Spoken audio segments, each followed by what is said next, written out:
Hello, my name's Artemis, and there are plenty of fucking red flags in life and in the furry fandom that we are all completely oblivious about until it's far too fucking late.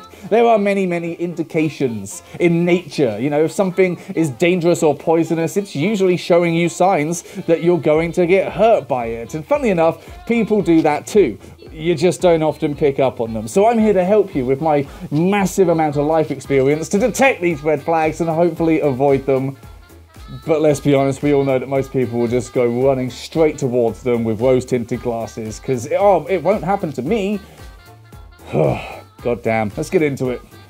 Our first set of red flags come from social groups, and that's what they're all sort of going to be based around, because that's a big part of the fandom. It is lots of social groups, whether that comes from online group chats, or fur meets, or convention staff, or just general stuff like that. There are a lot of red flags to take notice of in these spaces that can potentially draw you in to being in danger. First up is seeking power for power's sake. That is a very strange trait because there isn't really a lot of power can be gained from most social groups. But you see this typically in people that are very proud and very vocal about the fact that they are an admin, or that they're staff, or that they are like on the board, or some random fucking invented title they've given themselves, because ultimately what that means is that they have a position of authority over other people and they like that shit. People who like that level of authority don't typically have the best ways of using and flaunting it. So I would steer away from those people because, you know, we all know the fandom and we all know what a shit show a lot of cons are. I'm not saying that they're all shit shows, obviously, in general. I just mean organizationally, they are complicated as hell and they take a hell of a lot of work. So for people to just want to get into that just to have a title, clearly they don't have like really good interests in mind when it comes to that. So steer clear. Being a magnet for drama and being the morality police. Now obviously there are a lot of issues that it's worth being, you know, wise to and not accidentally supporting or stumbling into, but when you see people that seem to be embroiled in all of the drama, they always know what's going on and they always have judgment and they're making massive posts, clearly means that they like wielding that moral authority and just waving that baton over everybody's heads like, this is what is right, this is what is wrong, thou shalt listen to me, I have power. That's not usually a good thing because sometimes they're not right all the time. Is anybody really right all the time? Sometimes there is a lack of evidence, or there is a perception that is not seen, and the issue is not as black and white as you might think. And if they're going in it with all the tanks, just completely going to war right off the bat, then clearly they're just going to go in and cause a shitload of damage. And if they're not doing that and fully knowing the situation, then that means they can do that to anybody. You know, if they're happy to pick up a sword and start waving it at people for different reasons, you have to believe that one day they might just find a reason to wave it at you. Controlling the perceptions of others. This is a fun one that you see all the time, where you'll meet someone and someone else will tell you why you shouldn't like them. Now that in itself should tell you, stay the fuck away. But it's a big fucking problem that we see a lot, and people just let that shit go. People just tolerate that as if, oh, thanks for the warning. Like, good, sometimes it's good to have that knowledge and everything, but somebody who consistently wants to change your perceptions, especially if it's someone that you already know, who they then suddenly say, oh, actually, this person's a dick. That person is doing that all the time. They're doing that with everybody. They're trying to control how everybody around them views certain people, and that makes it very easy for them to turn a whole group of people against one single person they have a problem with, and they will. Time and time again, you will see, they will say, well, this person I've got a personal gripe with, so I'm going to speak to all these people and turn them against them, even if I have to make shit up. And once they're out of the picture, who's next? When you see people who keep targeting individuals and forcing them out, you're on a ticking clock, because it will be you one day. Don't let it happen. Stay the fuck away. When the group has to basically pander to a certain somebody, when everything has to revolve around someone, you know, nobody can have a private conversation. It has to involve them. No one can make plans with other people without involving them. And if it doesn't involve them, it is instantly attacked, shut down, and de-authorized. There's not actually a real thing that's going on, despite the fact that person still makes plans that excludes people. That's somebody who just cannot bear being alone, but has to make sure that if they choose other people to be alone, they will be. This is a very dangerous sort of trait because it completely takes away your ability to have private relationships with people. This is where a group basically stops being a group and starts being a fan base for one particular person. That doesn't work, does it? That's not how good relationships go. And if they start getting jealous the second new people come in, you're gonna see fireworks, and not the fun kind. Refusing to actually solve a problem and resorting to bitching and infighting instead. This is going to be quite a late stage red flag for you to see. By basically, if you're seeing this and it involves you, it's already too late. You're just on damage control. But you will see this red flag affect other people around you before it comes to you. So if you see it, take note, because it's basically looking into the future. This is where someone has a personal gripe, and instead of that, they're turning into them sitting down and saying, okay, what's the issue that you have and what can we do to work on it? I understand that I've got some things to work on. I've made some mistakes and some of my actions were not right, and I feel bad about that, and I'm very sorry that I made you feel that way.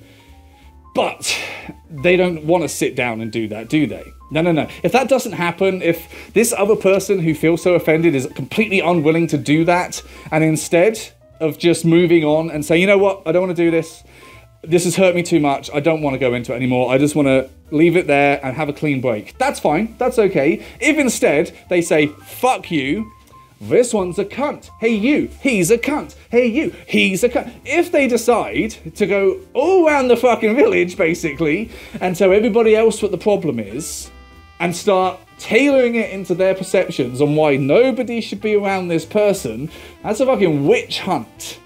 That's some dangerous shit. Hell, they could take that further, try and get them banned. They could even start throwing in some fucking accusations that would bring the law down.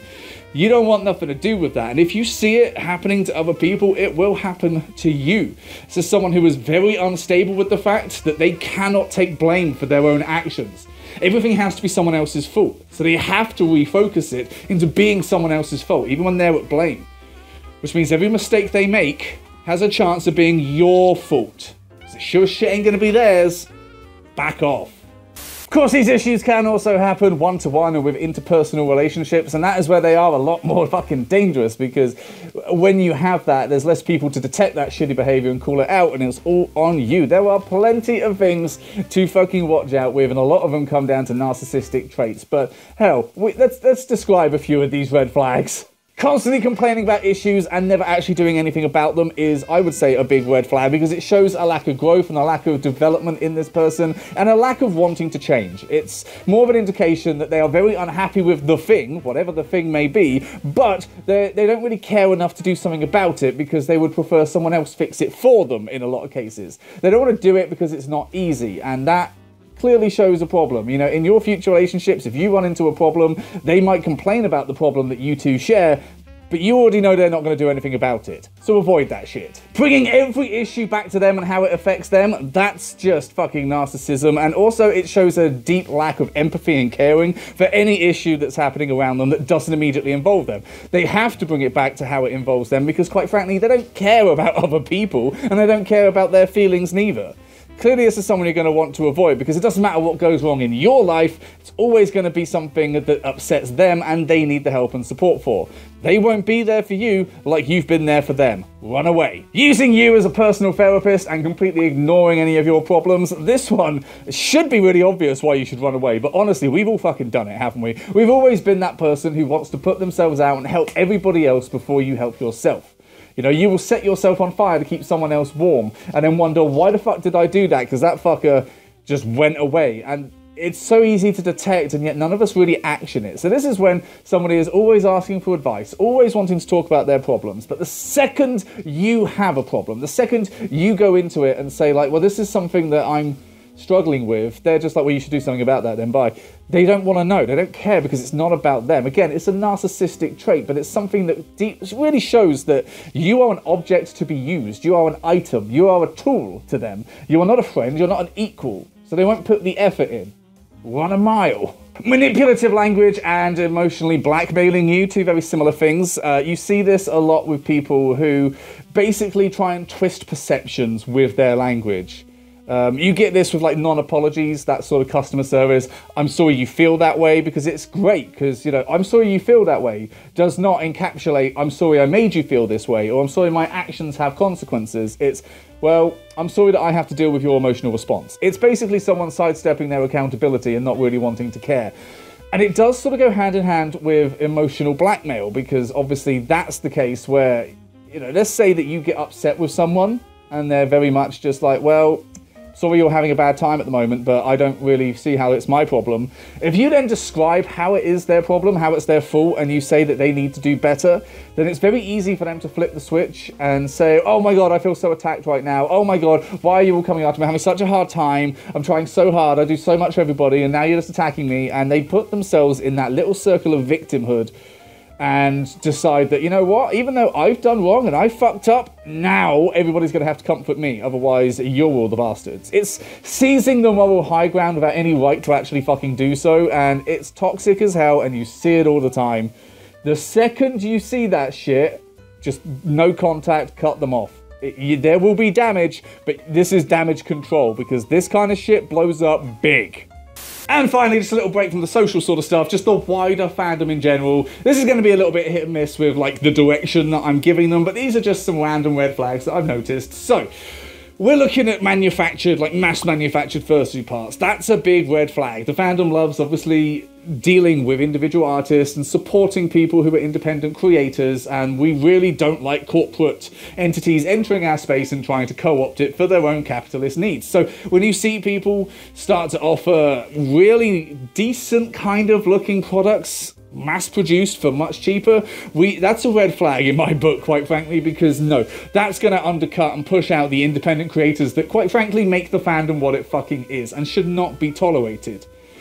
Okay, we don't need Wish fursuits, we don't need fucking Amazon coming in with a brand, we don't need that shit. We have really good shit here already. And any maker that is happy to support that mass-produced stuff is basically just supporting the downfall of their own business. Fuck them. This one's less of a sort of dangerous red flag and more like something to be very, very cautious of, but it's someone who is purely portraying a character and has absolutely no sense of self or personalization. Now, I would not say this is a bad thing. Having just accounts that are purely just a character, or that you're only ever in suit, that's okay, that's totally okay. But so many people typically mix the character, the persona, with their actual self on social media, that it's very easy for you to misconstrue exactly what you're getting on board with. Basically, it means you can run the risk of falling in love with a character, thinking that's what the person is actually like. This is not a red flag that the person is deliberately doing. This is not something they're actually doing to you. It's not a conscious thing. It's where you kind of get your wires crossed and get a little confused at what you're dealing with. So it's something to keep in mind. Because it's bad. It doesn't end well. It really doesn't. And people will always show you who they really are. And when they do, listen, because they're not lying. And that can really hurt, especially if you have fallen in love with basically a fucking illusion. Fake apologies and a massive fan base that instantly accepts them. Run a mile. We see that outside of the fandom with all kinds of online shit, but when somebody has done something pretty egregious and awful, and then they're just like, yeah, sorry I got caught. Didn't mean to get caught, but I did, so soz. And then the fan base is like, oh my god, it's okay, we forgive you. Run a fucking mile. Because if you stand up and say, hang on, what the fuck? No, we're not letting him get away with this, right? That fan base is going to be used as a weapon towards you. Okay, and it won't even be, like, it'll be a very clever, stealthy way of doing it. Like, they'll quote retweet you or something and just be like, oh, I'm so sorry that this apology didn't meet your standards. I'll try and do better. Because it sort of sounds like they're trying to take it on board, but really they're just hyper-focusing that fan base at you, and you're about to get fucked. See that shit? Just stay the fuck away.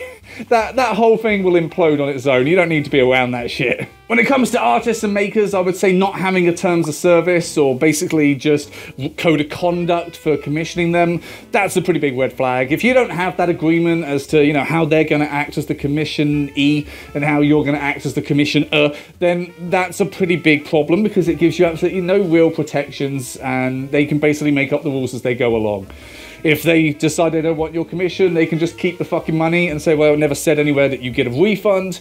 It's something that you want to read through thoroughly and know exactly what you're getting into. And if you say, like, oh, where's your TOS? And they're like, oh, I don't have one. And say, okay, bye. Because that's there to protect both sides of everything. And if it's not there, then no one is protected and both of you can abuse the system. I would never, ever, ever do shit like that. It's the same when you see people who have, like, no public queue, for instance, or they have a huge queue and they are constantly posting personal stuff. keeping an eye on the people that you're obviously commissioning is a good thing to know what you're getting into. I wouldn't say you have to spy on them, but when you see someone who has got a huge amount of people wanting to commission them and waiting for their commission that they paid for, and all they're really doing is posting public shit, personal shit, sorry, that's a fucking big red flag. If they're not focusing on the work that they've already been paid to fucking produce, and instead they're just coming out with, oh, this is what I made myself, or even worse, these are some pre-mates that are going to be up for auction, then quite clearly they're not that great at budgeting their time and budgeting all of their resources for what they've already been paid to do. Obviously it sounds a little shitty that I'm just like, tell artists to hurry up. I'm not being like that, I swear, but there are plenty of makers out there who are well known for having a massive wait list, and it does kind of kick you in the teeth a bit where you're like, wow, I've been waiting a year for this thing that I paid thousands for. You've not started work on it, but you've started work on plenty of other projects that were never planned or in the queue. What the fuck? I would not get on board with people like that. I just wouldn't.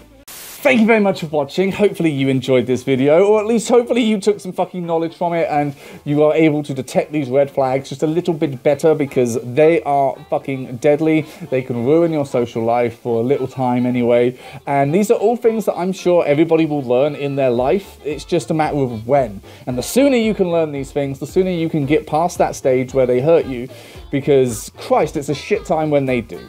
So hopefully this made sense to people. Hopefully you have a better understanding and idea of how to avoid this nasty shit. And hopefully you enjoyed this video. Hopefully you might want to check out the subscribing options on Patreon and the merchandise. Don't know why I went so high pitched for that, but hey, maybe you've clicked already. Maybe you're just listening to my voice and not watching the video because you're browsing through and thinking, wow, I'm going to buy this paw cushion and smush it into my face and use it as a pillow at night when I go to sleep, because honestly, that's a good thing. If you can't do that with my actual Pete's, then do it with this cushion that you can buy. Or maybe just subscribe to Patreon and help us stay alive. That would be lovely. But thank you very much for watching. Be safe out there. If you see those red flags, don't fucking ignore them. And I guess I'll see you next week. Bye!